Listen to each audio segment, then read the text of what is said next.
श्री गणेशाय नमः।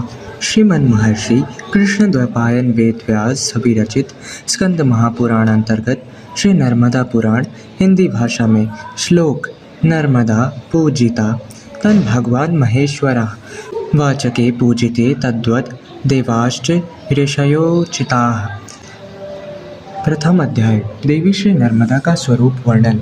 श्री कार्तिकेय जी ने मार्कंडेय जी से कहा कि हे मार्कंडेय, अब हम नर्मदा का जल जिसमें माँ साक्षात विराजती हैं उन माँ का चरित्र संक्षेप में वर्णन कर रहे हैं, जो इस धरा पर देव दानव मानव को दुर्लभ थी। जो माँ का कहना है कि वह इस देव भूमि के मानवों को सुलभ होगी।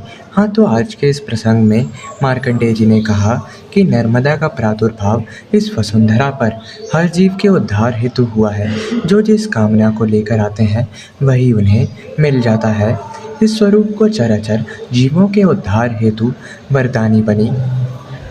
जब माँ नर्मदा में स्नान करते हुए गजों के गंड स्थल से गिरे हुए मद से, जो मदिरा के समान गंध से उत्तम स्नान क्रीड़ा द्वारा देवांगनाओं के स्नान से देह गंध केसर की सुगंध युक्त सुबह शाम मुनिगणों द्वारा पुष्पों व दीपों से समर्पित विटप वृंद की गजसूर जैसी नवन तरंगों की लहर नर्मदा के जल से सबकी रक्षा करो। मार्कंडेय जी बोले कि सिद्धि गंधर्वों से सेवित यक्ष व विद्याधरों से व्याप्त अनेक प्रकार के देवगणों से युक्त रमणीक हिमालय के शिखर में ब्रह्मा विष्णु सब देवताओं सहित स्वामी कार्तिकेय नंदी गणेश व नवग्रहों सहित चंद्रमा सूर्य नक्षत्र ध्रुव मंडल के सभी देवता नर्मदा को नमस्कार कर प्रार्थना कर रहे हैं। वरुण कुबेर यम इंद्र गंधर्वों के सहित सभी गण दर्शन कर प्रणाम करते भय साथ में ब्रह्मा आदि मातृगण और तपोमूर्ति ऋषि मुनि चंद्र व भृंगी आदि पहुँचे। दानव असुर दैत्य पिशाच भूत राक्षस ये सब लोग करोड़ों सूर्य के प्रकाश रूपी तेज को देख माँ को प्रणाम करने लगे। नर्मदा तट पर लगे कदम्ब फूल वृक्षों से सुंदर दिखता अभीष्ट फलदायक पनडुब्बी के झुंड शोभा बढ़ा रहे हैं। सिद्ध योगी तीन लोकों में पवित्र नर्मदा का यशगान श्री महादेव व पार्वती सहित अपने पुत्र कार्तिकेय से बोली कि हमें उस मृत्यु लोक में जो गंगा यमुना सरस्वती कावेरी व पूज्य नदी नदों का जो वर्णन है सो कहो। सवैया तारक नाम जहाज बनो गंगा से अलौकिक शोध कहाँ बड़ भाग जो पायो कीर्तन जहाँ दर्शन सो फल हो तहाँ फल चाहो मिले मन का उद्धार हो माँ की सेवा यहाँ भव पार की बल्ली बनी तन की कलिकाल में भानु बारे यहाँ सवैया गंग तरंग अनंग बिदारन पैद समान सो मंत्र बखाने नाग लपेट हलाहल कंठ गज चरम लपेट भभूत रमाने पूछे लला ललना बतलाओ भूतल प्राण गए भटकाने हाल कहो धरणी पे गिरी जो भानु के पाप नसाने मिटाने। उस नर्मदा का वर्णन करो। तब कार्तिकेय जी ने अपने पिता महादेव जी की स्तुति की और कहा कि आप तीन लोकों का प्रलय व पिनाक के धारण करने व मुंडमाला पहने जगत के पिता वैद्य स्वरूप पार्वती के सहित अर्धनारीश्वर जिनका नाम जगत में जगत के हर एक जीवों में बसा है। हे पिता, मेरा आपको बारंबार नमस्कार हो। श्री शौनक जी ने श्री सूत जी महाराज जी से पूछा, सब पूजित धर्म की निपुणता आप में मानता हूँ। पवित्र अमृतमयी कथा के वक्ता आप हैं। आप ही व्यास जी के शिष्य हैं जिनने 18 पुराण का व्यास अर्थात विस्तार करके रचना की। आपसे धर्म और तीर्थ का आश्रय मैं सुनना चाहता हूँ। तीर्थ बहुत हैं, उन्हें हमने देखा है। ब्रह्मा से संबंध रखने वाली दिव्य नदी सरस्वती तथा विष्णु भगवान की पवित्र नदियाँ गंगा भी सुनी, किंतु भगवान शंकर की तीसरी नदी कभी भी नहीं सुनी। इसलिए हे महाबाहो, देव परिणित देववृंद से अभिवंदित तीर्थ समुदाय से परिष्कृत व आप मुझको कहें, नर्मदा किस देश में आश्रित है? श्री भगवान शंकर से कैसे उत्पन्न हुई? उनके पास जो जो तीर्थ हैं उनका विस्तार से वर्णन करें। सूत जी बोले, हे कुलपति, अति सुंदर प्रश्न आपने किया। तब शौनक जी ने नर्मदा चरित्र, जो पवित्र कलिकुलश नाशक कहा व सुना जाता है, जो व्यास के 18 पुराणों के अंतर्गत है, जो व्यास द्वारा 18 पुराण, 18 उपपुराण, वेद, उपवेद, आयुर्वेद, धनुर्वेद, गंधर्व तथा अर्थशास्त्र और वेदांग शिक्षा कल्प निरुक्त व्याकरण, छंद और ज्योतिष आदि विभाग जिनने किए, वे 18 पुराणों के वक्ता श्री व्यास जी महाराज हैं।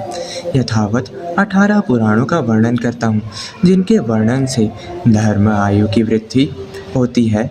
ऋग्वेद और स्मृति धर्मशास्त्र ब्राह्मणों के नेत्र हैं। इनमें ये एक ही हीन, काना, दो से हीन, अंधा कहा जाता है। वेद धर्मशास्त्र और विद्वानों के 3 नेत्र हैं, जो इन तीनों नेत्रों से निहारता है। निसंदेह वह महेश्वर का अंश है। ईश्वर ने आत्मज्ञान रूप वेद विद्या और सूत शौनक संवाद प्रधान पुराण तथा धर्मशास्त्र विद्या स्वयं रची। समस्त शास्त्रों से अर्थ निश्चय में यही 3 विद्याएं मुख्य है। इनमें पुराण पंचम वेद है। यह ब्रह्मा जी का आदेश है। यहाँ जिसने पुराण को नहीं जाना, उसने कुछ नहीं जाना। भला बताइए, वह कौन धर्म है, वैसा क्या ज्ञान है, अथवा अन्य भी यहाँ क्या है जो पुराणों में नहीं मिलता, देखा जाता। पुराण में वेद प्रथम ही स्थित हैं। वेदों का आधार लेकर ही पुराण रचे गए, इसमें संदेह नहीं। अल्प शास्त्र श्रवण किए हुए मनुष्य से वेद अल्पज्ञ मेरा विनाश कर देगा, मुझ पर प्रहार करेगा, ऐसा जानकर भयभीत होता है। इतिहास पुराणों से पहले यह ही निश्चय किया गया है।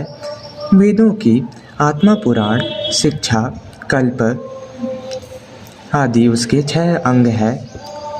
जो वेदों में ज्ञान वर्णित है, स्मृतियों के द्वारा भी वही वर्णित है। वेद और स्मृति में जो ज्ञान बतलाया है, वह पुराणों में कहा गया है।